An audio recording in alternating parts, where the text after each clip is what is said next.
salam jumpa lagi, salam damai, salam budaya, sobat budaya di mana saja berada. Damai untuk Indonesia, damai untuk Nusantara. Kita balik lagi di bincang-bincang obrolan ringan tentang seni, budaya, dan alam. Orang akan bicara tentang seni, budaya, dan alam, bicara tentang potensi. Ton juga akan bicara tentang ada banyak sedikit perjalanan-perjalanan dari awal perjalanan kota sampai hingga provinsi saat ini berkaitan dengan kebudayaan.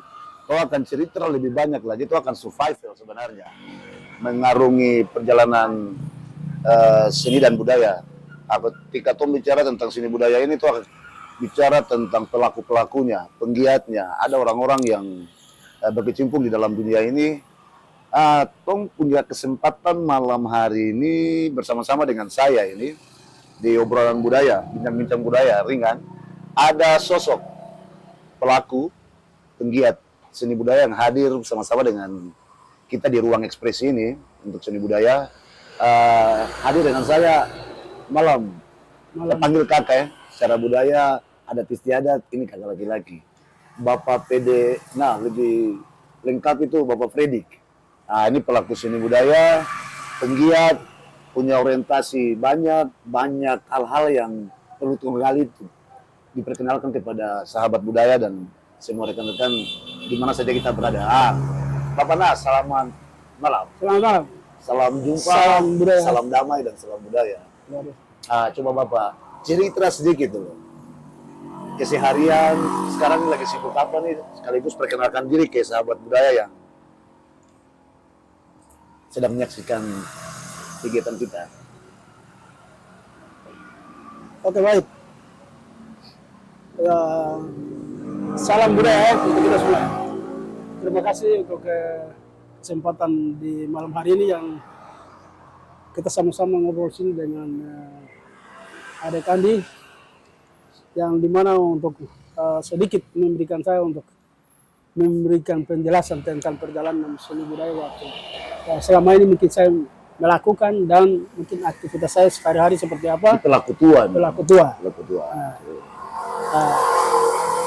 Kalau buat adik Andi, saya berhimpun dalam dunia seni itu sudah dari kelas 3 SD. Itu masih sempat jaga saya? Masih sempat jaga. Wah, nilai sekali. Siap. Itu kelas 3 SD itu saya sudah ada di dunia seni, hiburan. Baik itu di dalam... lebih tepatnya dunia tari. Dunia tari. Dari 1980. 80, 82, 40 tahun lebih. Ya. 80, 82, itu 83 saya sudah bergabung dengan Sanggar Irem Budaya. Ini pernah tersirat cerita kalau pernah masih di usia SD, kalau tidak salah SD ya. Itu sempat mewakili Irian Jaya waktu itu. Waktu di Irian Jaya. Belanda. Ya. Masih di wilayah Indonesia. Oh, masih di wilayah Indonesia. Itu ya, kelas 3 SD itu saya sudah ada di dunia seni tari. Iya. Bersimpun di dalam Sanggar Seni Budaya Maibrat. Pimpinan saya almarhum Bapak Teo Yambise. Iya. Beliau itu banyak untuk memberikan motivasi, memberikan gagasan tentang apa yang harus mesti kita lakukan dan kita latihan. Pada saat itu tuh yang bergabung tuh hanya bergabung dalam Sanggar Budaya itu Irian Budaya, minta maaf. Orang Maibrat saja. Maibrat itu cuma adik saya dengan saya, adik perempuan, Yulina, yang sudah almarhum lagi. Semua itu dari Biak, Serui, Pas, Bimawatan, dan lain segala macam. Yang bergabung di situ tuh ya cuma dari Maibrat cuma saya dengan adik perempuan. Ini kita dapat momen luar biasa. Saya sejenak Bapak secara psikologis ini real ya, Bapak teteskan air mata. Ya ternyata ruang rindu ini buat mengenang kembali. Ada nilai-nilai ya? Ya. Ada nilai-nilai. Memang ini. Wow. Terharu sekali.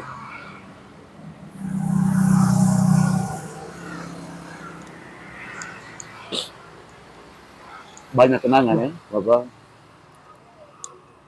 Jadi kalau ada banyak banyak kenangan kan. Iya. Waktu itu kita liku-liku, baik secara mentalnya, secara keseharian di dalam hidup, liku-liku dengan Bapak. Kayak bisa itu, walaupun biar dia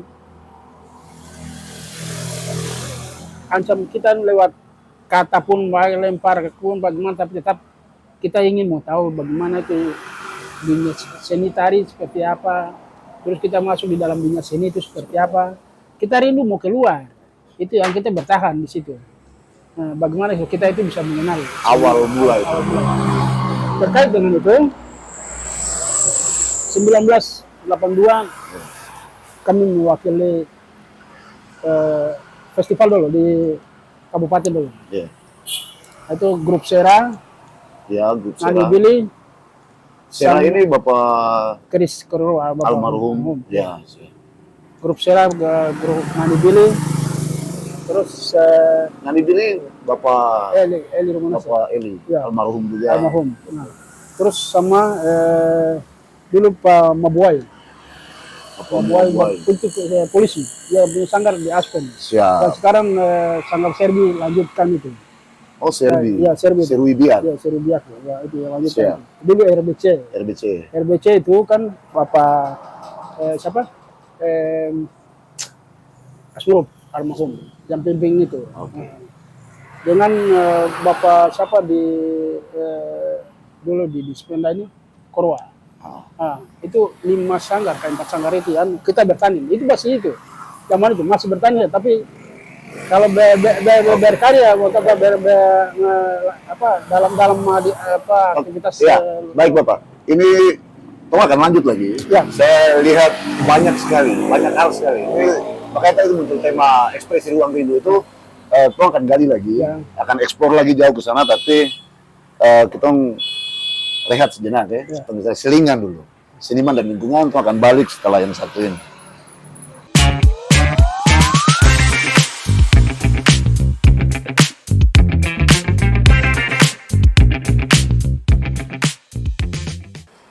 Oke, baik sahabat budaya, sahabat salam damai, sahabat yang penuh kedamaian, terang balik lagi ya, balik di obrolan budaya, bincang budaya.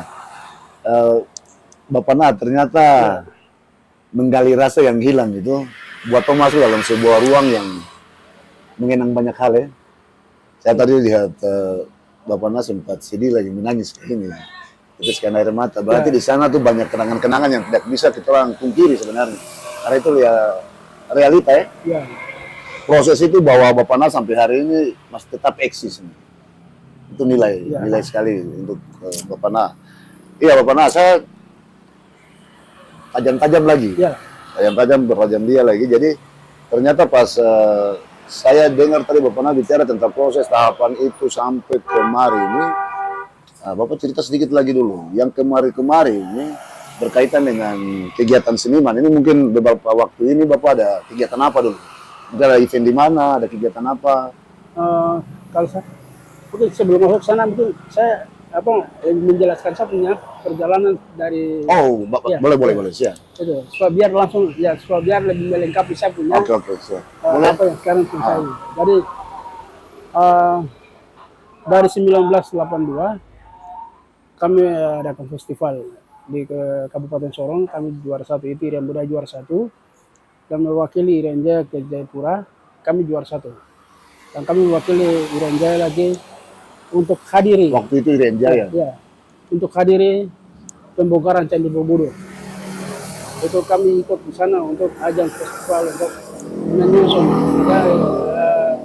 pembongkaran Candi Borobudur itu karena direhab kembali dan diresmikan. Pemugaran ya. Pembukaran Candi Pemugaran Borobudur. ya. 1982.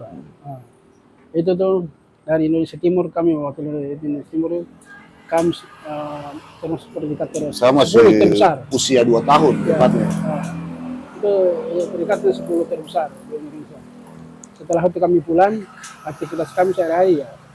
Selain itu, ya setiap tahun, eventnya setiap tahun itu kami yang mewakili setiap tahun. Irian Budaya. Irian Budaya saya yang mewakili. Sampai di 1995 pas bupatinya Taruri. Ya, kami mendapat predikat terbaik di tingkat nasional itu, ya, kami mewakili Indonesia. Mewakili Indonesia. Ah, ini. Ini yang budaya. Mewakili Indonesia Mewakili Indonesia ke kota Sydney, Sydney, Darwin, Australia. Darwin. Ya, Wah, luar biasa. di sana itu Itu kira-kira sabar dulu, Bapak. Kira-kira itu Bapak masih SD, tapi saya sudah selesai. sudah selesai SD. Sudah SD sudah selesai, SMP Tamat, sudah selesai, sudah honor di Balai Kas. Jadi dulu ini sekarang Balai Kas dia, kalau di dulu itu PPA. PPA. Saya sudah honor di PPA itu dari 1993. Tapi tetap eksis dengan Masih eksisten sini. kegiatan seni budaya. Kegiatan saya sehari-hari itu tetap eksis di dalam sini. Dan di dalam struktur Sanggar Irian Budaya itu saya sebagai pelatih. Pelatih. Saya sebagai pelatih. Dari sejak mulai saya berkembang sehingga Bapak Almarhum Teo Jembise melihat bahwa di dalam keseharian saya dalam sanggar Iya. lebih cepat untuk bisa Beradaptasi dengan itu. lebih cepat punya Ya, menggali. Itu ya. bisa lebih punya banyak ekspresi ya berkaitan siap. Sehingga beliau angkat saya sebagai pelatih ketiga, Lampin. Bapak Teo Jembise pelatih satu, David pelatih kedua, saya pelatih ketiga. Mungkin Bapak, saya gali sedikit lagi dulu. Nah, ini berkaitan dengan itu. Mungkin Bapak punya, minta maaf saya panggil Bapak kalau kan sudah biasa panggil Bapak Bapak teman-teman gitu. Ya. Ya, teman-teman saya mau kenal kembali Bapak teman-teman itu kira-kira siapa saja yang masih ada nih.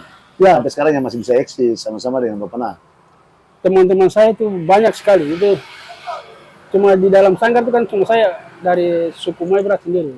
Nah, ini yang jadi apresiasi luar biasa. Suku Maibrat sendiri. Dan dari semua dari 38 penari itu Sampai saya pernah minta maaf, saya pernah dapat cerita kalau Bapak ini pernah diberikan sama Bapak almarhum Jembise itu dikasih ritual tradisi sendiri berkaitan untuk melatih. Ya. Itu adat. Itu di Biak. Di Biak kan? Di Biak.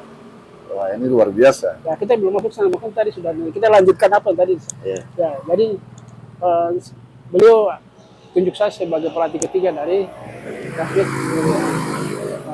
Jadi teman-teman saya semua itu dulu itu Sadak Sanadi, Abner Sanadi, Markus Kapisa, terus banyak masyarakat Biak yang banyak yang saya sudah lupa lama, sudah kembali ke Biak semua. Dia bikin sanggar, bikin grup semua di sanggar di Biak semua. Yang masih ada di Sorpus itu tuh David Martin Vincent, terus Gad Kapisa, terus siapa lagi Markus Kapisa, tapi sudah ke Arar sana. Itu di Arar di tinggalnya sana, pindah sana. Ya, dengan Epi, David, Edi almarhumnya. Oh iya. Jadi di dalam sanggar itu kita semua penari itu jadi itu dua. Edi bisa di depan, saya bisa di belakang. Kalau saya di depan, Edi di belakang. Edi kalau di depan, saya di belakang. Martin Vincent di tengah. Jadi kita tiga ini yang kemudi semua penarian ada di situ. Mungkin lebih memaksud orang supaya mereka tidak salah. Jadi komando ada di kita tiga.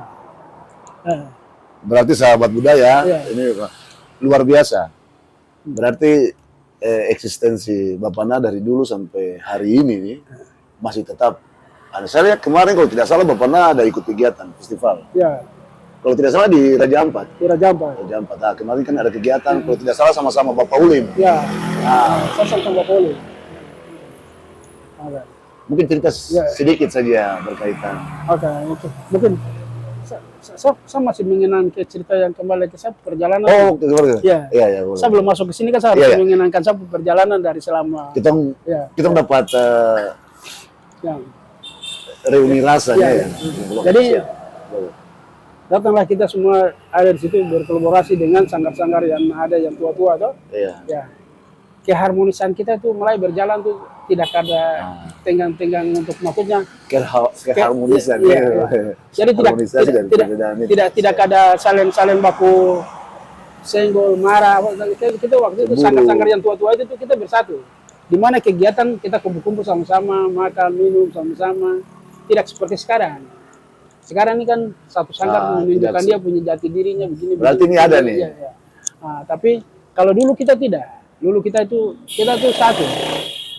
Sanggar RWC mau ini sanggar apa? Kris ini apa nih? Kris Kordoban nih apa? Sera. Sera terus Nani Billy apa mereka minta tetap kita satu. Lomba juga tetap kita duduk sama-sama makan minum. Nah, yang menang, yang kalah. Tidak ada kecemburuan di situ. Gitu. Nah, ketika mulai dari situ ya, saya mulai dari sejak itu tuh 82, 83, 84 itu kami mewakili Renjai terus. 85 yang terakhir itu 1985 itu. Iya. 85 kami mewakili Renjai untuk hadir upacara 17 kemerdekaan di Istana Presiden. Istana Presiden. Ya. Wow, luar biasa. Di dalam Istana Presiden itu ya, saya mendapat predikat terbaik untuk penampilan yang terbaik. Semua teman-teman tuh menari, semua kartap saya itu halus menarinya. Jadi dilihat dari itu mereka kasih semua predikat lebih terkhusus. Ya, terkhusus untuk dari Renjaya. Itu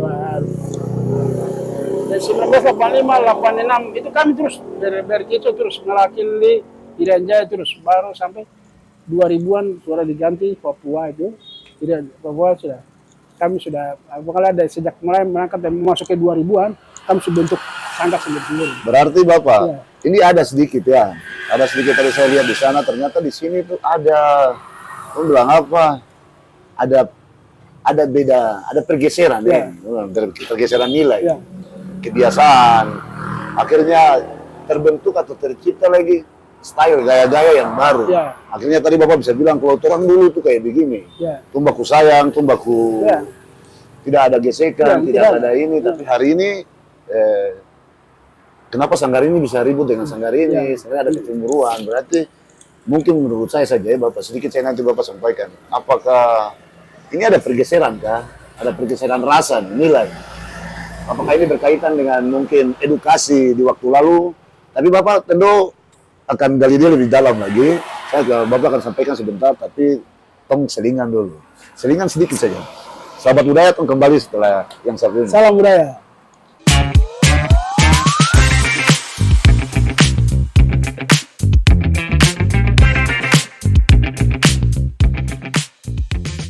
Baik sahabat budaya, tong balik lagi dengan bincang budaya yang tambah panas. Ini lebih spesifik, lebih khusus ya Bapak ya.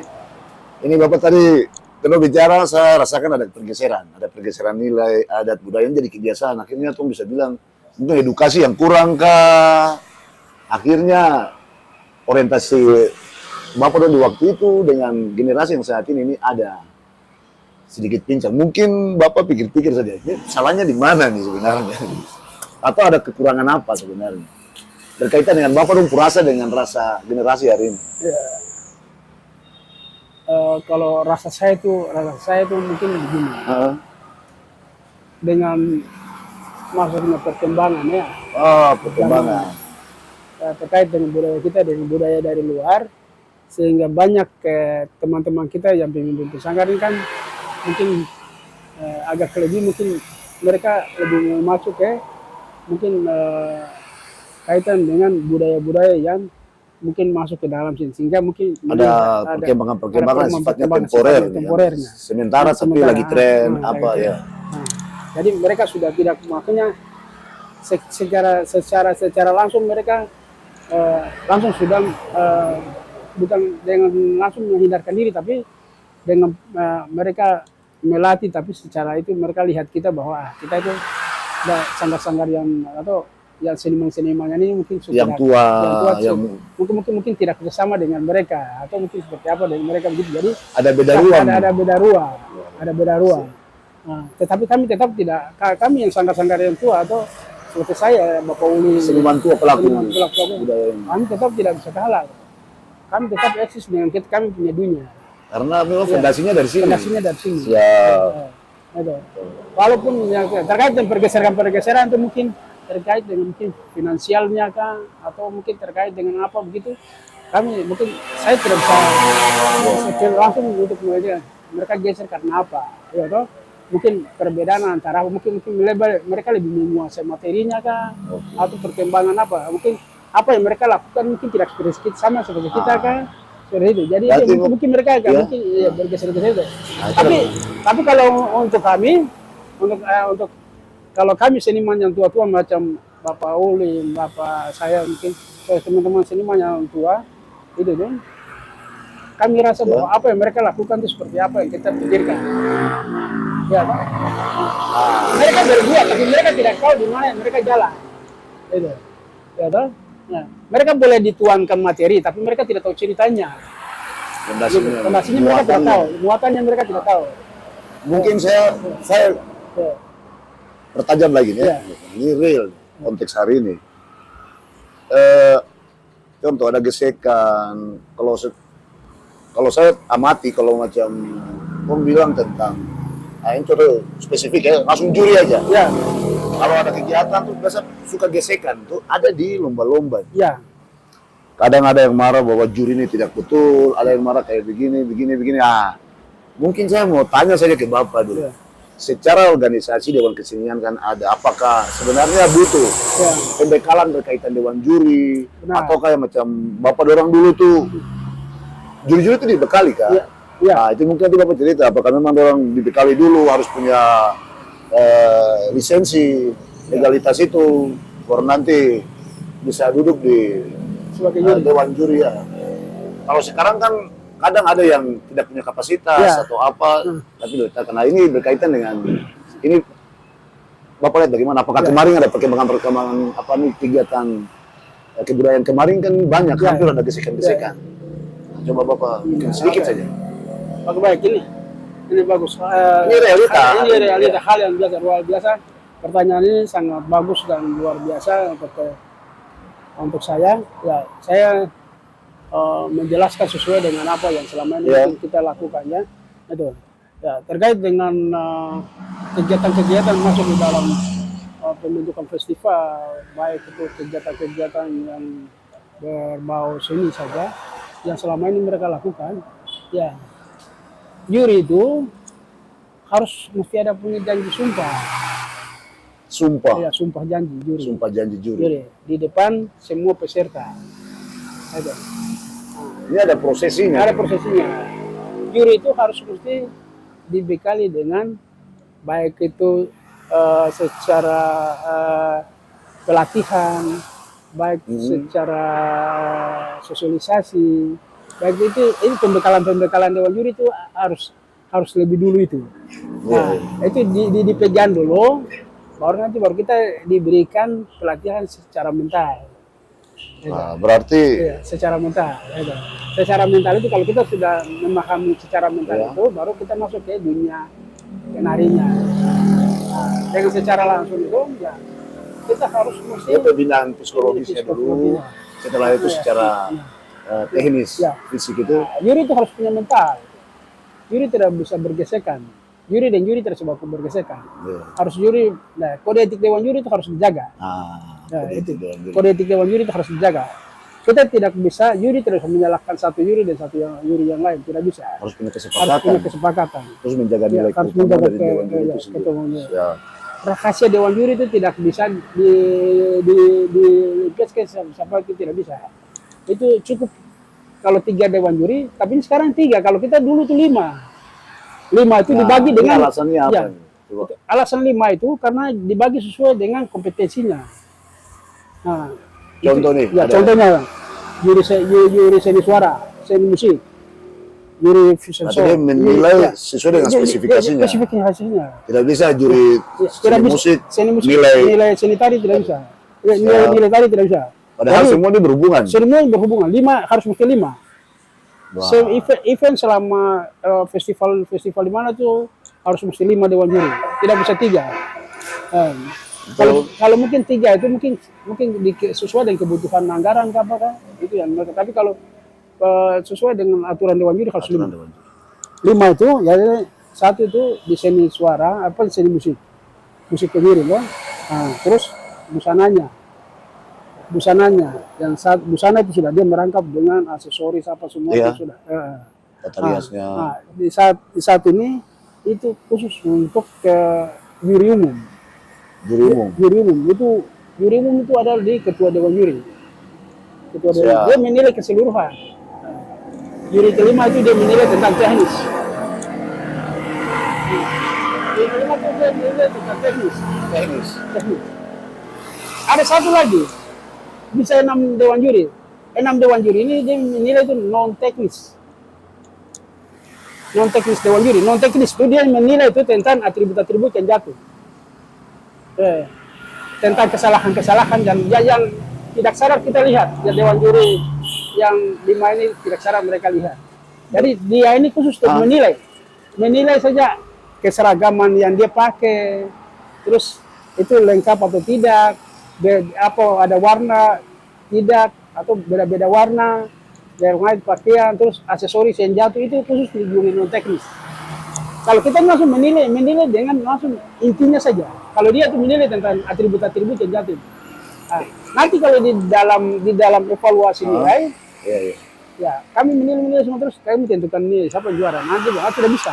Ini ada yang ini Sanggar ini secara teknis dia punya ini jatuh. Nah, dari situ baru kami nilai semua. Nah, berarti termasuk kami punya catatan juga lah kami. Nah, ini konsep lama nih. Konsep lama. Nah, itu aturannya seperti itu. Konsep lama dan itu harus aturan itu harus dipakai, bukan konsep lama. Tapi memang konsep itu selama ini berjalan. Maksud saya gambaran itu terjadi di waktu itu. Ya. Nah, sekarang yang saya mau lihat dari Bapak Nas sendiri lihat perkembangan yang sekarang ini. Ada gesekan antara kita sanggar yang ini, sanggar ini, teman-teman yang lain dengan yang lain, kadang dengan dewan jurinya. Nah, ini pergeserannya di mana ini? Kira-kira lebih spesifik ini. Apakah kurangnya karena manajemennya kah, pelatihannya kah, atau apa segala macam coba mungkin? Ya, kalau untuk pergeseran tuh itu kembali ke ketua sanggarnya. Ketua sanggar tuh atau kembali ke pelatih. Terkait dengan kalau pada saat perlombaan dia harus tanya, dia melatih apa sesuai dengan juknis. Sesuai dengan juknis tidak. Ya. Apakah dia berpegang kepada aturan-aturan itu tidak? Nah, nanti kalau dia seolah-olah itu dia putar bagaimana dia bikin bodoh Dewan Juri, tapi itu Dewan Juri tidak bisa bodoh, Dewan Juri sudah tahu. Kok memang sengajanya begini, tapi nanti itu melakukan. Tapi kalau sampai dia kami sudah tidak kasih masuknya dalam urutan juaranya, dia ribut. Dia bilang dia salah di mana. Nah, terus kok punya alur ceritanya, kami cari tahu alur ceritanya. Ini kok alur cerita benar, tapi kok ambil ceritanya dari mana? Ya, ada hal-hal yang ada di dalam, tapi konsep jadi di dalam sinopsis itu dia tidak ada muatan yang sesuai dengan materi yang dibawa.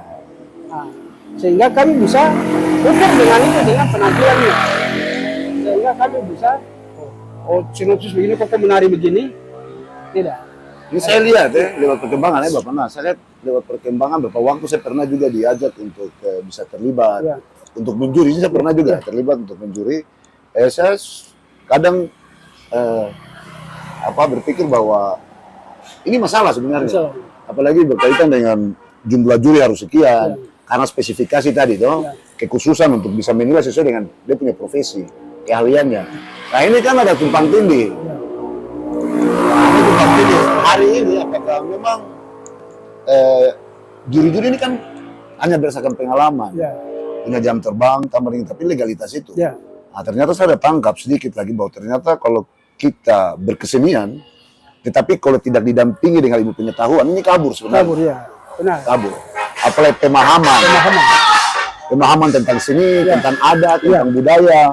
Nah, ini kalau sampai pemahamannya agak dangkal, ini interpretasi di lapangan ini juga nanti jadi masalah. Jadi saya cuma lihat saja ya, kalau hari ini itu hampir banyak yang tidak punya kemampuan itu sebenarnya.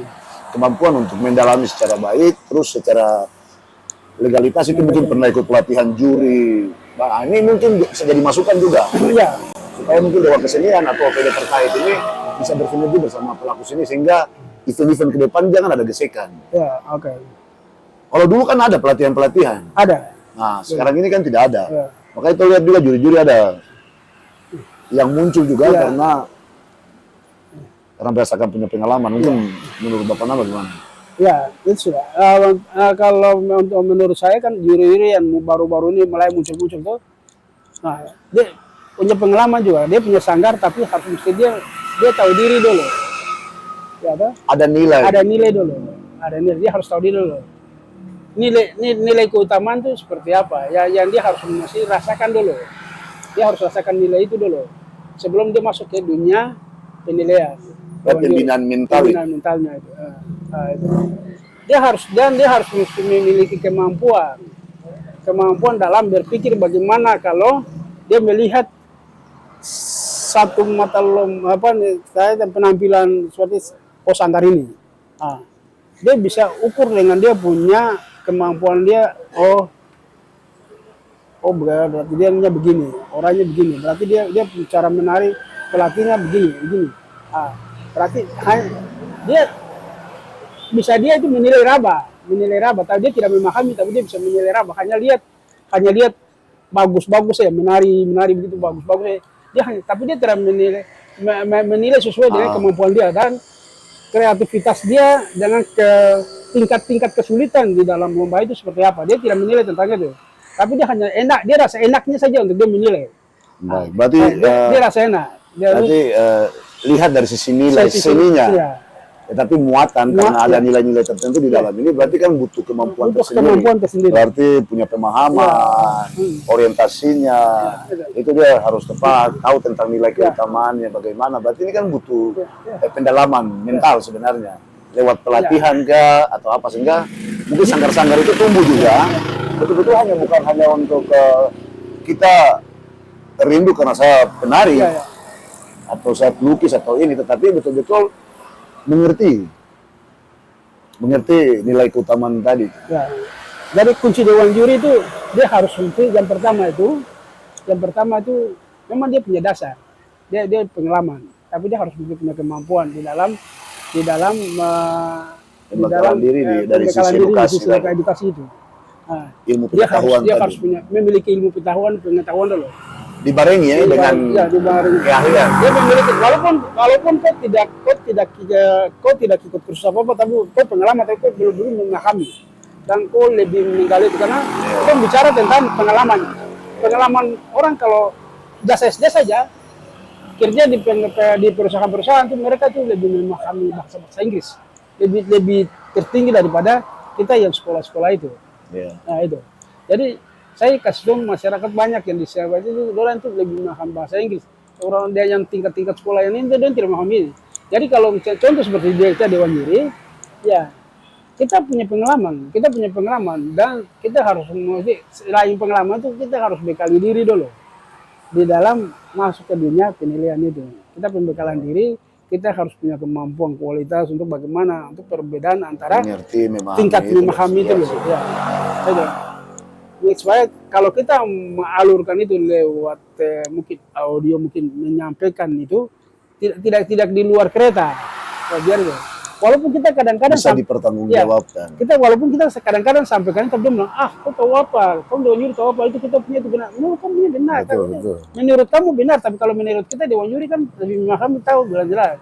Walaupun kau bawa tarian dari mana? Berarti secara teknis harus ada relnya. Kau harus buat rel, harus buat acuan baku sebenarnya.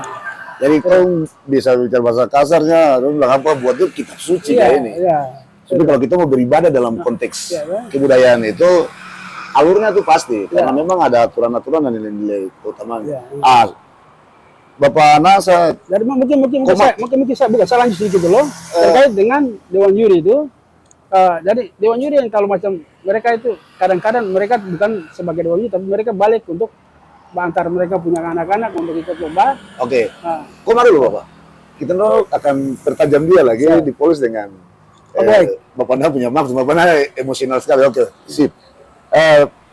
Tong balik lagi setelah yang satu ini.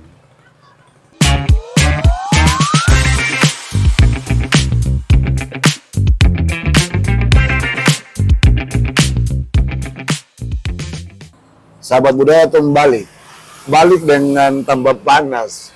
Tambah panas sepertinya adrenalin tambah naik. Wah, luar biasa. Adrenalin tambah naik. Oke, siap. Jadi Bapak saya minta maaf, saya kaki sedikit lagi. Biar tambah serius. Ya. Tambah serius.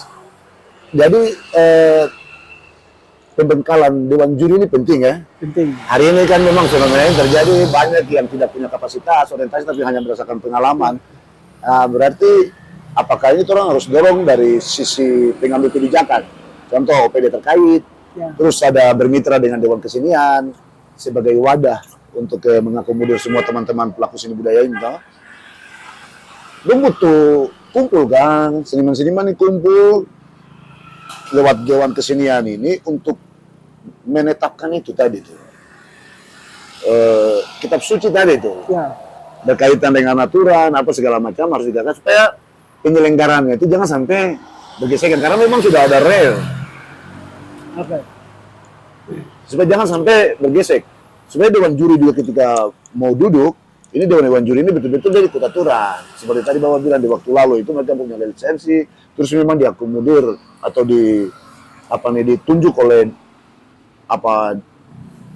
Dewan Kesenian itu betul-betul punya kapasitas, ya toh? Ya. Yang punya kapasitas betul sepak terjangnya tuh ini dia begini sehingga nanti bertanggung jawab itu Dewan Kesenian.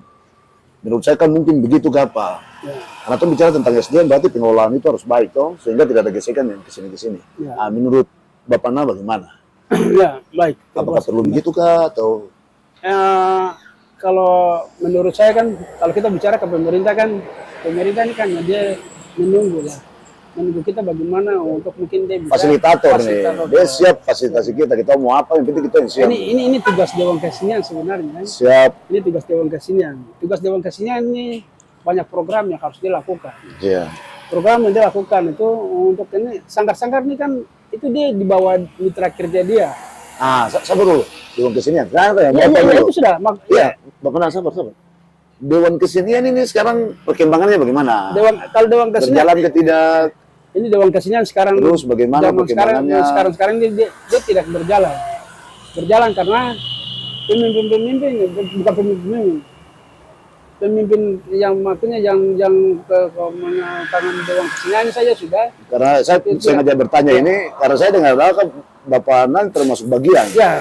Bagian dari bukan termasuk bagian lagi. Ini motor nih. Saya motor Dewan Kesenian. Oke, siap. Ya. Ini motor bagaimana? Terus Bapak sendiri pelaku seni budaya berhubungan dengan pengurus Dewan Kesenian, motor dan sekaligus pelaku penggiat seni budaya. Perkembangannya bagaimana? Ya, perkembangan sudah kembali kita saya sampaikan bahwa pemerintah tidak salah atau maksud pemerintah itu jadi mestinya Nah, ini kembali ke Dewan Kesenian. Ketua Dewan Kesenian harus punya kualitas kemampuan untuk berkoordinasi untuk berbagai macam cara. Berarti ini masukan ini ya, masukan untuk teman-teman Dewan Kesenian sekaligus dengan pelaku seni budaya. Apakah memang perlu ada pertemuan-pertemuan? Jangan di vakum lagi, jangan di vakum seperti tahun-tahun sebelumnya. Kenapa sampai harus mesti dibentuk itu lagi? Karena kita lihat dari tahun-tahun sebelum itu kan kevakuman. Sampai 7 tahun, 8 tahun, berapa puluh belasan tahun itu tidak berjalan. Akibatnya mungkin kita melihat karena kejanggalan itu tinggal dunia seni ini yang masuk berbaur dari dunia masuk ke wilayah Sorong ini kita melihat bahwa ini mudahnya cepat nanti bisa merusak budaya Papua ini. Maka itu saya kira mungkin terkait dengan itu kita kumpul Dewan Kesenian segera untuk terbentuk dia harus revisi kembali lagi supaya biar dia Dewan Kesenian harus supaya dia benar-benar ada pemimpin yang harus benar. Berarti mungkin Bapak apakah ini kurang dari manajemen sumber daya manusia ya? SDM-nya kurang barangkali? Bisa SDM sumber daya manusia yang kurang dan berkaitan dengan pengelolaan itu. Bisa tidak punya kemampuan untuk berpikir tentang bagaimana program-program kerja dalam Dewan Kesenian. Sehingga dia tidak bisa. Berarti kita bisa menginventarisir, kita bisa checking kemampuan kita, kekurangan kita. Ini kan jadi modal sebenarnya untuk Ya. Keberlanjutan daripada Dewan Sebenarnya Kesenian. Dewan Kesenian ini punya kemampuan untuk mengatur semua event dan kegiatan yang ada di wilayah Sorong Raya ini. Ini. Biar baik berbau dunia seni apapun itu harus mesti kita ini kenapa wali kota tidak bisa bilang kita ini kita tidak buat apa-apa. Loh, seniman buat loh. Tetapi kemampuan di dalam seniman itu itu ada di Dewan Kesenian ini. Dewan Kesenian tidak bergerak akibatnya bukan akibatnya kita yang ada ini yang kena semua oleh karena Dewan Kesenian. Karena Dewan Kesenian harus mesti menyiapkan itu, mengatur itu sehingga semua sanggar-sanggar yang ada di wilayah Sorong ini bisa benar-benar melakukan itu sesuai dengan apa yang dia ini. Dewan Kesenian tidur, terus sanggar-sanggar semua sudah tidur. Sekarang Bapak, betul. Tinggal berapa sanggar-sanggar aja yang melakukan ke saya selaku ketua pandai sanggar Maigrat, terus Pak Ade Yulian Sulim di sana dan sebagainya itu terus ya itu kita aja mungkin ya, terus siapa Iskandar, Frans, mungkin terus ada Neles, mungkin ini saja ya harus dengan Serbia apa dong itu yang itu. Ini kan begini Bapak, nah, karena sangat disayangkan ya kalau ini terjadi. Dewan Kesenian ini kan Dewan Kesenian kota ya, kalau tidak salah. Sekarang kan provinsi sudah ada di kita. Pengambilan kebijakan sudah ada, semuanya sudah ada di sini. Sekarang tergantung ke kita lagi. Apakah ada punya orientasi untuk pembentukan Dewan Kesenian tingkat provinsi atau tidak? Sedangkan kalau yang ini saja dia belum ini, kira-kira bagaimana? Ada gambaran dari Bapak Na berkaitan dengan perkembangan ke depan? Karena ini provinsi loh. Bisa. Cuma ya sekarang karena kekuatannya lebih besar kan dulu kita harus ke Manokwari, harus ini. Tapi kalau tiba-tiba provinsi sudah ada di sini, sekarang kesiapan kita bagaimana? Jadi kan tadi Bapak sampaikan masalahnya di sumber daya manusia itu sendiri. Nah, berarti apakah perlu ada evaluasi, duduk rapat lagi, diskusi dulu. Itu. Apakah Dewan Kesenian selama ini ada diskusi-diskusi berkaitan dengan upaya pelestarian nilai-nilai budaya dan sini? Tidak ada selama ini. Masalahnya di mana? Mulai sejak dari pelantikan tuh. Sejak pelantikan Dewan Kesenian tuh sampai sekarang ini tidak ada pertemuan. Pertemuan yang seperti mungkin dengan anggota-anggotanya kah atau badan-badan pengurus yang inti apa itu tidak ada. Berarti saya minta maaf Bapak ya, saya cuma menggali sedikit saja. Itu menurut Bapak saja, itu kira-kira mungkin dia masalah itu di mana? Saya sendiri koordinasi saya sendiri juga kurang tahu itu persoalannya di mana. Tapi yang saya selama ini tahu itu mungkin ini ada dua dapur sih, mau urus sana kah, mau urus ini kah, ya toh, sehingga akibatnya tidak bisa tenang untuk mengurus rumah tangga yang satu selesai dulu baru ini. Nah itu. Nah, jadi, berarti mungkin ini berkaitan dengan manajemen sumber daya manusia. Kita harus lebih spesifik lagi, kita harus bisa lebih fokus sebenarnya ya. Mungkin muncul ide Bapak, kalau saya bisa berikan masukan, apakah memang yang mengelola organisasi Dewan Kesenian ini harus pelaku seni langsung, ataukah terlepas dari pelaku seni itu sendiri, mungkin ada orang-orang yang punya jiwa, tapi paham dan mengerti tentang bagaimana pengolahan administrasi dan manajemen itu. Apakah boleh melibatkan mereka untuk jadi ambil bagian? Sehingga kalau saya lihat ini contoh kasus ya, ada beberapa pelaku seni budaya langsung keterlibatannya pengambil kebijakan seperti ketua. Tapi dia karena pelaku, dia punya sejarah perjalanannya, sepak terjangnya dia tidak pernah urus organisasi contoh. Terus dia tidak pernah paham tentang administrasi, bagaimana membangun mitra kerja, bersinergi bersama pemerintah. Ini kan masalah. Tapi ada beberapa teman-teman, karena kita diskusi dengan beberapa teman-teman dari luar, ternyata mereka punya organisasi bisa berjalan itu, mereka tidak mau keterlibatan mereka pelaku seni budaya itu untuk mengurus administrasi. Mereka hanya khusus asal menari-menari saja. Saya ukir saja, akhirnya profesionalitas itu muncul di situ. Sedangkan tuh punya yang urus administrasi sama organisasi ini orang-orang yang paham tentang itu. Kira-kira bagaimana? Kalau untuk di sini bisa kah? Bisa. Mungkin, kalau untuk Dewan Kesenian kalau mau ikut seperti itu bisa. Nah, tergantung daripada kita kesepakatan kita ada ketua yang inti. Saya mau kasih begini. Ya. Kalau mau jadi ketua Dewan Kesenian harus orang itu pelaku. Ya toh, orang pelaku harus memahami. Ibarat begini. Wasit itu dia ikut penataran, wasit itu kalau ikut penataran sepak bola itu harus jangka waktu yang lama. dan dia masih tahu paham tentang teknis bermain bolanya, kesalahannya seperti apa, dia harus memahami itu dulu. Ya, Dia tahu, dia itu dia ikut pelatihan Dewan Juri itu bertahun-tahun itu, bukan bertahun-tahun, kan mungkin ada 1 tahun kah, atau 6 bulan kah, 7 bulan kah, itu harus dia ikut itu pelatihan itu, baru dia bisa memahami orang sepak bermain bola. Dan dia masuk itu, dia tidak langsung jadi wasit satu, tapi dia harus jadi kabut dulu. Baik. Dia dari kabut dulu sampai pengalaman dia lebih ini lagi, nah bisa dikasih dia untuk jadi wasit. Oke. Itu.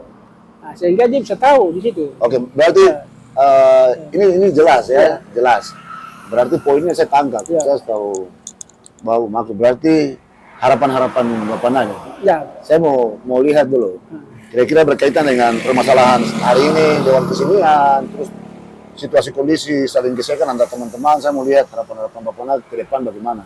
Karena situasi kondisi kita sekarang ada di provinsi. Ya. Jadi kira-kira ke depannya harus bagaimana? Maka baik, harapan saya itu begini. Kalau harapan dari saya, ya Dewan Kesenian harus direvisi kembali dalam jangka waktu yang dekat. Dewan Kesenian harus direvisi. Revisi kembali. Dewan Kesenian harus direvisi kembali dalam jangka waktu yang dekat, sehingga merekrut semua tenaga-tenaga yang power, yang ada di dalam seniman-seniman yang ada, yang punya kualitas dan punya kemampuan untuk bisa mengatur itu, supaya bisa mengkoordinir semua sanggar-sanggar yang ada di kota, supaya mereka tidak bisa bergeseran, sehingga program-program Dewan Kesenian harus jalan dengan jalan sesuai dengan apa yang Dewan Kesenian. Kalau tidak perlu ya, Dewan Kesenian juga bisa kasih PAD untuk pemerintah perlu. Kenapa tidak bisa? Wah, ya, ini baru. Ya, Dewan Kesenian itu harus dia punya kemampuan bagaimana untuk dia men-setting. So, pariwisata itu kita bikin aturan. Turis-turis yang datang itu Dewan Kesenian yang bikin aturan. Kamu turun sini, kamu harus ini kerjasama dengan pariwisata. Mari kita ini. Kamu turun sana ini, bangun informasinya. Ada di sana, sini. Berarti ini mungkin itu tugas Dewan Kesenian. Iya. Berarti kurangnya komunikasi. Kurang komunikasi. Dan Dewan Kesenian harus memiliki itu kemampuan yang badan pengurus itu harus profesional. Tidak bisa ini. Jadi yang ada dalam Dewan Kesenian itu, ya, tugasnya itu masing-masing. Kita kalau kamu menangani turis untuk berurusan dengan seni dan budaya, kok yang tangan itu sudah. Jangan dari sini mencampur itu, tidak boleh. Harus ada jalan di situ, dan dia itu jurusan bahasa Inggris di situ.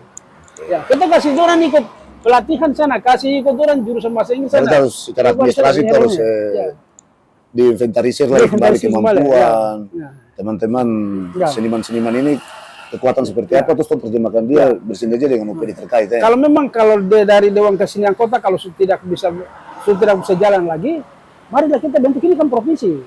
Iya. Nah, berapa hari lalu kan kami menghadap dengan sekda provinsi.